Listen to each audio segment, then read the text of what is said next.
end of your talk, you started talking about Translators Association. And I really hope we'll have a chance to discuss that further here in this room, in maybe a bit more working setting and environment. But I wonder, we still don't have, well, there is some data on how many translations are actually being published in this country as a percentage of the annual book production. And if the data that I have is correct, then the percentage is rather low compared to countries of a similar size. All the Shakespeare and Ulysses aside, how much contemporary literature from other countries is actually being translated, and why I go to a Yerevan bookshop and I see translations that we have supported 11 years ago still on display. This is perhaps good for the next generation of readers, but 11 years is an incredibly long lifetime, bookshelf lifetime for a book. And I suspect these books are still there also because there is very little competition, so there are very little new titles being translated and on display in the sections of translated literature. So how much work is there for the new generations of literary translators, actually? And somehow related to this, when you were suggesting putting together a collective or an association of translators, you mentioned entering a dialogue with the state. What is, if you can just give an example of one or two concrete things that you think are within the scope of the state, what would you be asking the state for? Isn't it about the dialogue with the commercial publishers rather than what is in the state framework that prevents this dialogue taking place?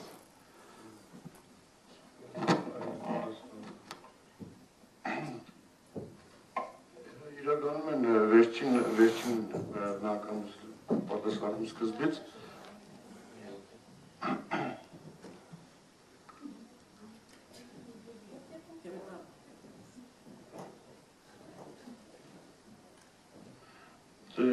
Եթե խոսել եմ պետական աջակցության մասին, պետական ինչ-որ հավանականության մասին, դա չի նշանակում, որ պետությունը պետք է իր գաղափարները թելադրի, իր հեղինակներին թելադրի։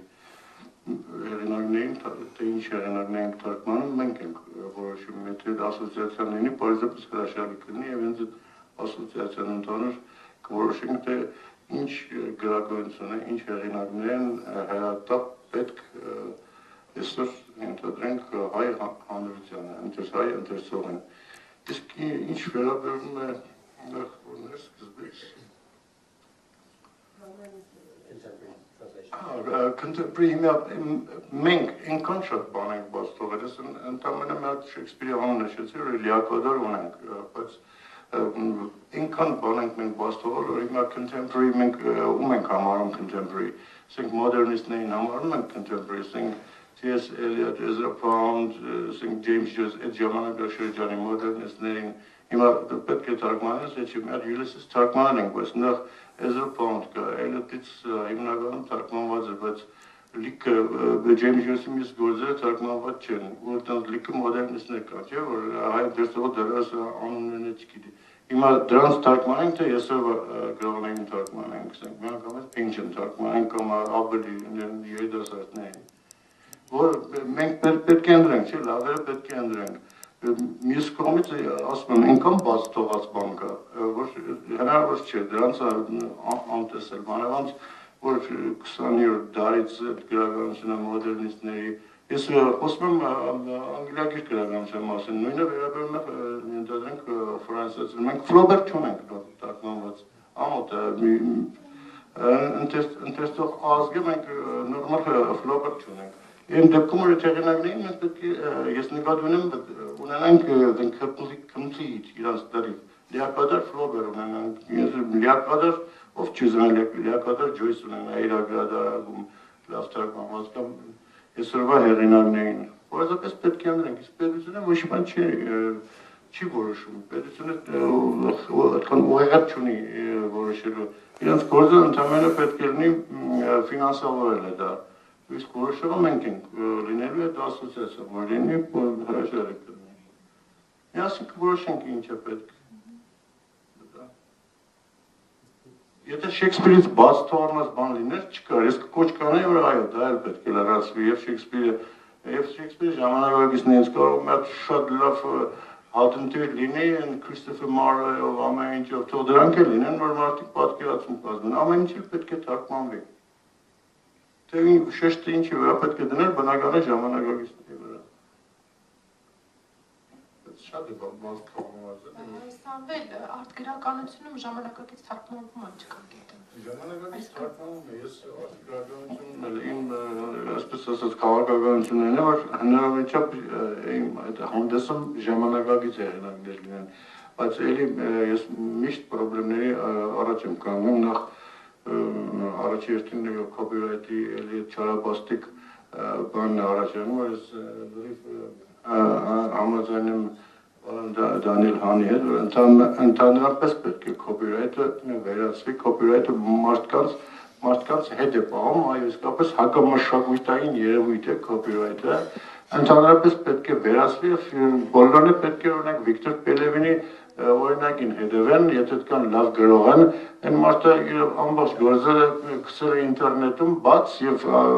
նա գրքերը, տպագիր գրքերը ավելի լավ վաճառվում են։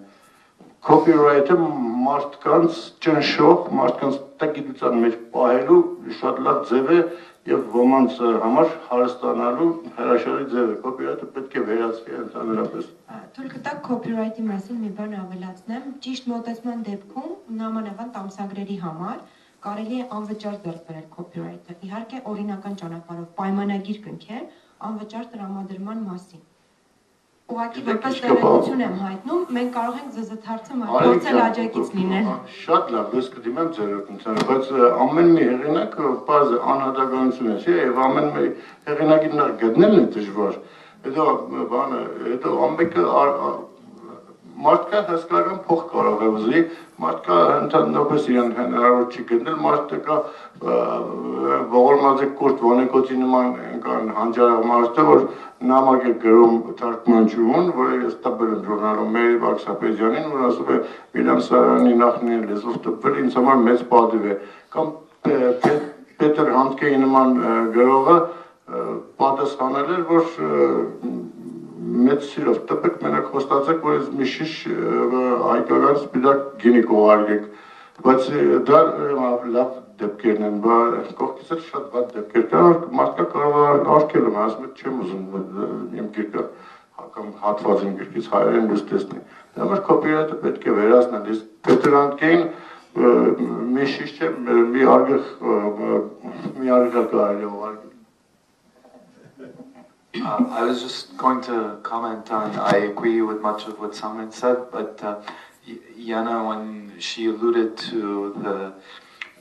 the one book that was still on the shelf, had a very long shelf life of 11 years, I wonder if it's not worthwhile also to focus on the demand side of things, and my question would be, are there readers who are going to read these books? It's one thing to create the mechanisms and facilitate the production of translations and make these books available to the public. But when I look around me, I've only been here for 20 months, but there's a dearth of bookstores, and the stories that I hear are bookstores, independent bookstores, actually shutting down. And is that not a reflection of, is it perhaps a reflection of maybe is there less demand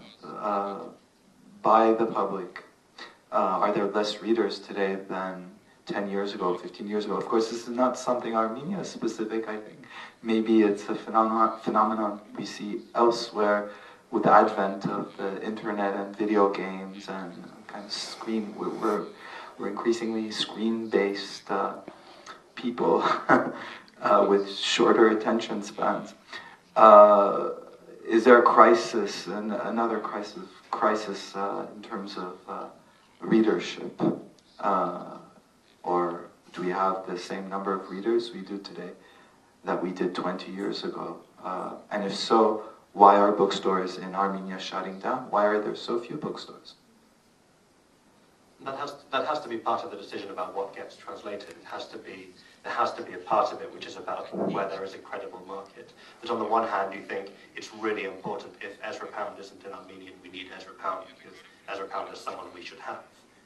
Because it's one of those things you need to have. At the same time, if you have to choose between filling in a gap in the Flaubert publishing Ezra Pound or publishing a contemporary American novel by someone who is not Ezra Pound, but who might sell some books to some readers. But if there is that choice, then of course what the market is saying has to play a part in making that decision. And it's not just about the state or an association or anyone else on behalf of the readers making the decision. It has to be about whether it's credible, whether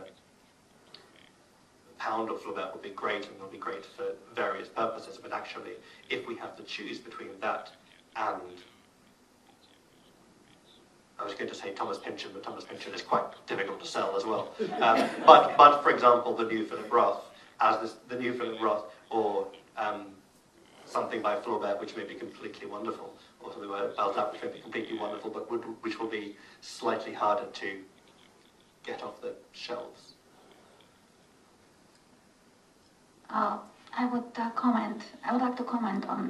the issue of copyright. I guess I'm the only one in the panel who is totally for copyright. I think France is a very good example. That country makes limitations by law. So it cannot be done as in the US that the publisher or somebody can buy the copyright all over and then nobody can translate that book. So France really elaborated a very good way working with authors. So they don't allow that the author sells the rights, does the absolute sale. So the author is always connected with his book and he always has the right to be involved in decisions. So as for example, so I think that as to me that the copyright must exist, but it's another thing that it must be maybe reworked. Again, mechanisms and laws must be reworked to protect and to be for public good, as France does, for example. This is what I think. I think I'm going to jump to our the discussion in the next panel, but Sonia Vartanian will talk to us precisely about that Armenia has these types of laws. We have the legislature that we have in France too, so we have that mechanism here, but how well does it work? That's a whole different question, and we'll talk about that in the next panel. I think Siranush had one question, and then Lucine, and I think we'll have to sort of close it up. Իրականում հարց չի, բայց մասնաբեն երկրորդ մասում մի հարց ունեմ, որ ուզում եմ բարձրացնել, հեղինակային իրավունքների հետ կապված տարիներ առաջ ակտուալ արվեստը հրատարակեց Մկրտիչը ստեղ հրատարակեցին բանը, գոյություն ունի կոպիլեվտական շարժում, եւ ինչ է նշանակում կոպիլեվտ ընդհանրապես ինչ մեխանիզմով է աշխատում եւ այլն, մի 5-6 երբեր 2007-ին Հայաստանում դա թարգմանեցինք եւ հրատարակեցինք։ Ուրեմն հիմա կոպիլեվթի հետ կապված բարդությունները, որոնք են, որ Հայաստանում կարող են առաջանալ։ Ինձ թվում է, որ այդ կարող է աշխատել մի համակարգում, որտեղ արդեն կոպիրայթը ինչ-որ կերպ կայացած է։ Հակառակ դեպքում ինքը մեծ ու լիուլի հնարավորություն է տալիս գողությունների եւ օրինախախտումների։ Ինքը բավականին լավն է եւ մեծ ազատություններ է տալիս Սամվել հենց քո ուզած եւ քո ասած առումով, բայց եթե ինչ որ ստանդարտներ արդեն աշխատում են։ Այսինքն այս առումով մի քիչ բարդություններ կան, ինձ թվում է կրտիչը երևի կանդրադառնա դրան, որովհետև ակտուալ արվեստը այդ սկզբունքով է աշխատում, ու չգիտեմ ոնց է կարողանում դա պահել, որ շատ չվնասեն այդ առումով, բայց այսինքն Հայաստանում աշխատող տենց բան կա, այսինքն մեկը կա, որ տենց աշխատում է։ Այս ընդհանրապես արձագանք, որ կա նաև տենց հնարավորություն։ Երկրորդը, որքան է տարօրինակ թվա հիմա անդադ խոսում ենք գրականության, թարգմանության մասին, իմ մտահոգությունները մի քիչ ուրիշ տեղից են գալիս, տեսության թարգմանության հետ է կապված, որը ընդհանրապես Հայաստանում չկա։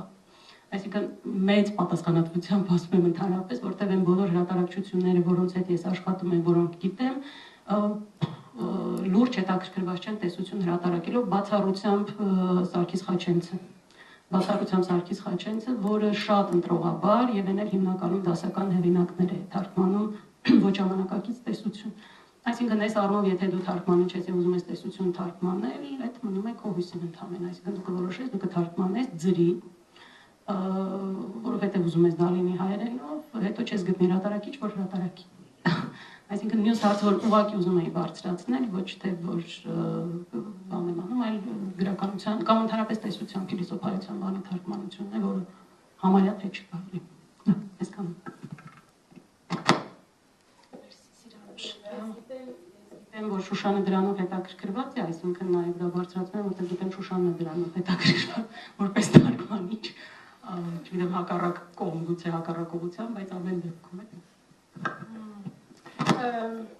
Պատասխանեք այս հարցին կամ կոմենտեր ավելի շատ մեկ, հա։ Արձագանք։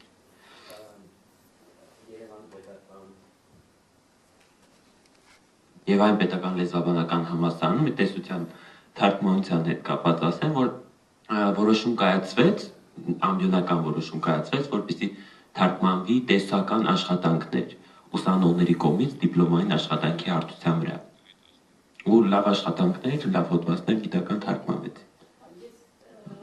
Գիտեմ, բայց կարծեմ այս տարվանից այլևս չի լինելու։ Alas.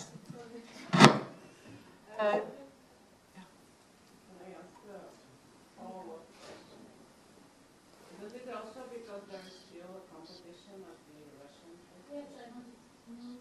I don't think. When it comes to academic Yes, Russian translations are available, or literature or theory in Russian is available, but it's like it's not normal. Yes, it's not normal that we have to read it in Russian. That's a problem. Besides, like less people read Russian now, of course, less students can read and understand completely Russian literature. But I mean, for example, if you want to read the translation of Habermas, it is available in Russian. You can buy it here or online. Yes. No, but if we think like that, anything is available. Yes, in Russian. Literature is available in Russian, and everything is available. I think we had one last question, yeah, Lucinia?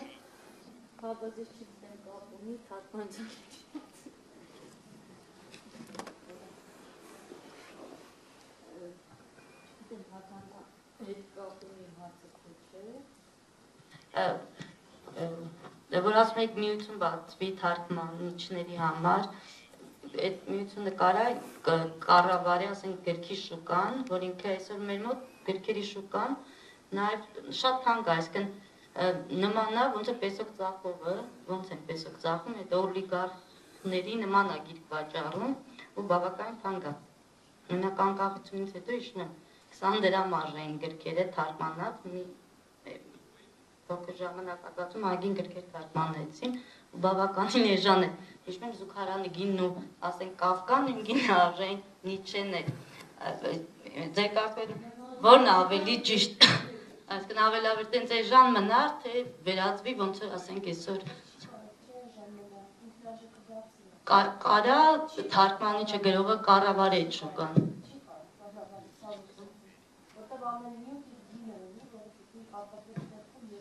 Ով այդ գինը որոշում։ Որոշումը ծախս է, որը կատարվում է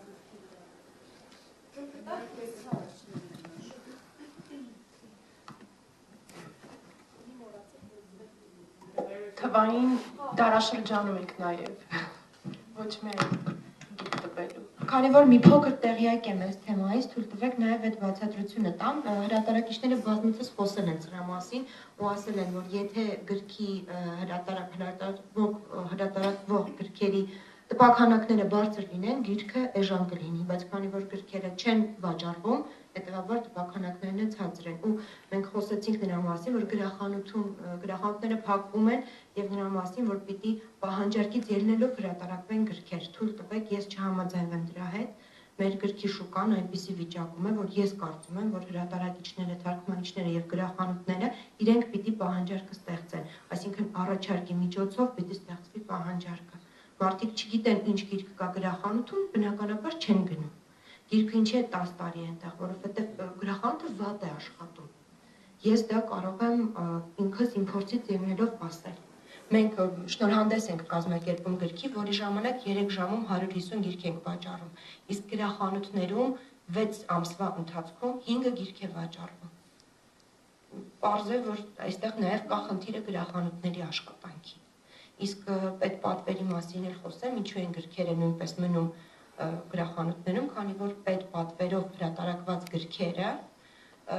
հրատարակիչը շահագրգռված չէ վաճառել, ինքը իր գումարը արդեն ստացել է եւ իրեն լրիվ նույնիսկ 1000 դրամ, 500 դրամ կարող է գիրքը արժանալ եւ չվաճառվել, որովհետեւ գովազդ չի արվում, ոչ ոք շահագրգռված չէ այդ գիրքը վաճառել։ Այստեղ գալիս է պետպատվերի սխալը։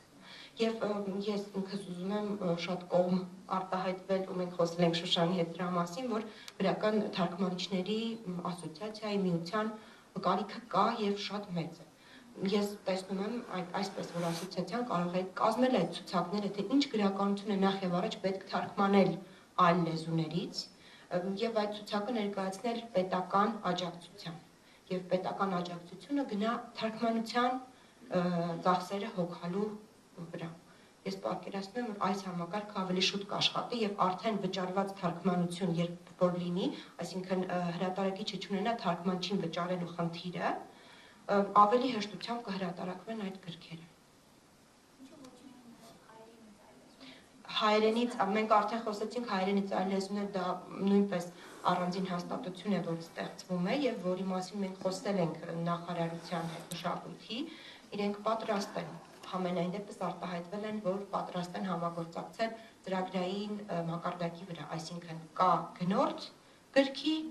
կլինի նաև ֆինանսավորումը թարգմանության։ Մեկ ուղղակի մեկնաբանություն գրքի շուկայի հետ կապված։ Միացյալ Նահանգներում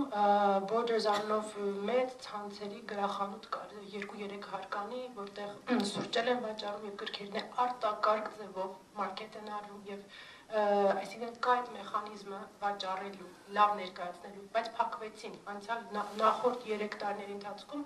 մի շարք bordersներ փակվեցին, չէին։ Այսինքն գրախանութները ոչ միայն Հայաստանում են փակվում, այլ նաև շատ ուրիշ տեղ։ Ինչու՞, որտեղ տեղի ունեցել, ինչպես ասացինք, հեղափոխություն։ Այսինքն մենք հիմա չենք կարող իմանալ, թե ունենք մենք իջելա կարդացողների ընթերցանության քանակը, թե ոչ, իրոք չենք կարող։ Սա մի լրիվ նոր էջ է բացառել։ Ես նույնպես մեկնաբանեմ, ես կարծում եմ, որ մեր ենթադրենք 1 միլիոնանոց մայրաքաղաքում հաստատ 500 ընթերցող կգտնվի, իսկ գրքերը հիմա 500 տպաքանակով են հրատարակվում, եւ ես կարծում եմ, այդ 500 գիրքը մի տարով չվաճառել, նշանակում է վաճառողի խնդիր, ոչ թե ընթերցողի։ Համաձայն եմ, շատ նվազել են, բայց արդյոք 500 ընթերցող չկա։ Չի կարող։ Մի հոգի առնում 10 հոգի կարդում է, եղավ 5000։ Բոլոր գրքերը մի մարդը չի ցանկանում։ Ճիշտ է, բայց ոչ մի գիրք միջև 500 տպականակ չի վաճառվում։ Ես ինչքանով ես գիտեմ։ Նշանակում բազմազան է, հանրությունը։ Չէ, ես կարծում եմ գուցե ձեր կարծիքն է։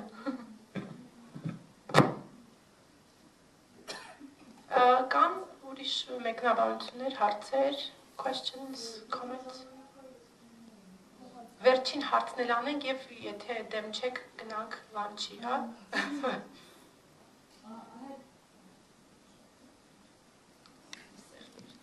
I had another question to Daniel. You spoke about how do you say moral rights, yeah? can you explain it? It is very interesting for me. Are they kind of defined, or they are kind of understood in every country with a different way? Or can you define these moral rights? Probably not very well, and not very easily. It's based on very old French law. It's based on the droit d'auteur from a very long time ago. And essentially moral rights means, I have the right to be identified as the creator of this thing I have created. Nothing to do with money, nothing to do with whether I can make a profit, whether I can sell it. I have the right to be identified as the author, as the creator of this thing, and I have the right to have my reputation preserved, by which I mean you can't publish this thing and change lots of bits of it to make me look like an idiot. So it's to do with ownership, but it's not to do with commerce. This is something which, as I say, in the United States is it's an interesting discrepancy between what we have in the UK and what the Americans have. And it's a very fragile and very threatened thing in America for translators especially. In the UK, it would be completely inconceivable that a publisher would publish my translation without my name, that they would even ask to publish my translation without my name, that they would ask me to give them any rights. This simply doesn't happen in the UK. I retain copyright of my translations. I get royalties on my in theory. No one buys them in practice. I get no money. But in principle, I get royalties. All of those things are protected. In the United States, usually you will get copyright, but there will often be this clause which says, I'm not going to exercise my moral rights, which means that if they want to, they can do other things with your translation. This is sort of in conflict with the Berne Convention, which some of them I've mentioned. But the important thing to know about moral rights is that it's about name and identifying yourself and reputation, as distinct from copyright, which is the old English law.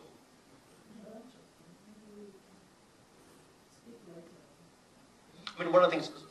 I'll stop in a moment, but one of the things that's quite interesting about moral rights is usually if I were to give it to a publisher, I would lose something quite obvious. They would not gain very much.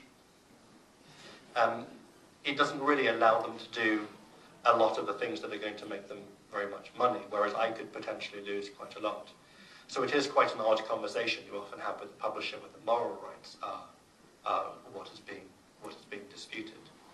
But one of the cases, for example, would be if I get a translation published in America, and they want me to do it as what they call work for hire, which means they just pay me some money, I do the job, but it's like I worked for them on a salary. It's like for an advertising agency. So it all belongs to them. So I waive my moral rights, they have copyright, they have everything. This isn't very helpful for them, except it's sort of tidier. They don't gain very much. What I lose is, if the book goes out of print, no one can ever publish it again. If the moral rights are mine, and if the copyright is mine, when it goes out of print, it all comes back to me, and I can then sell it to another publisher in 10 years' time. If it goes out of print from a publisher and the publisher owns all of the rights, that's it. For as long as copyright exists, this book will not be possible to publish my translation again. So it is actually sometimes possible to negotiate with, for example, an American publisher on this issue, when you point out to them that really it's not very helpful for them to get these rights, which they are mysteriously keen to have.